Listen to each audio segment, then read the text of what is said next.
Hey everybody, this is Andrew Young, and I'm going to talk to you today about the integrated circuit and how it changed the world.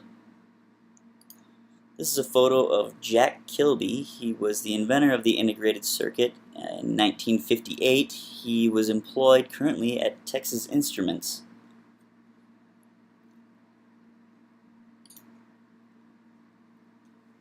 The project was commissioned to Texas Instruments by NASA for use in the Apollo missions. They used the integrated circuit in the Apollo guidance computer, which you can see in the left photo there. And the reason for this integrated circuit is because it was smaller and faster. In order to have something on board that the astronauts could use, it did have to be compact.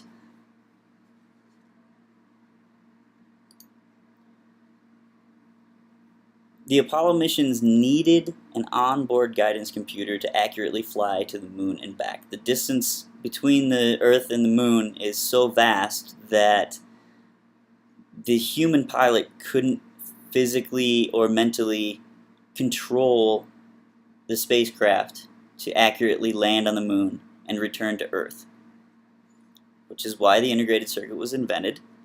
And as a result, the USA beat the Soviet Union to the moon and ended the space race. But what if the integrated circuit had never been invented or hadn't been completed in time? At the time, the Soviet Union was already ahead in the space race, so they very likely could have won if we hadn't came from behind and landed on the moon and put them to shame. If this would have happened, there could still be a space race today. Russia wanted to conquer space in order to have control, a military edge, whereas the USA was simply doing it to prove a point. So once we won, we just kind of stopped. But had the Soviets won, we may still be battling with them today, trying to catch up.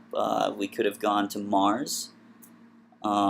Computers could be completely different, because if NASA hadn't commissioned the chip to be made, we still would have been using tube circuitry, and it could have completely different architecture in all of our computers. We use the integrated circuit in laptops, PCs, cell phones, DVD players. Pretty much anything with a computer in it is basically an integrated circuit. So the world could be extremely different today, and we definitely would have pushed further into space exploration instead of, once we went to the moon, the politicians lost interest, media lost interest, and the public lost interest, so NASA cut the Apollo projects, and since then, space exploration has been limited to low Earth orbit. So that is the story of the integrated circuit and how it changed the world.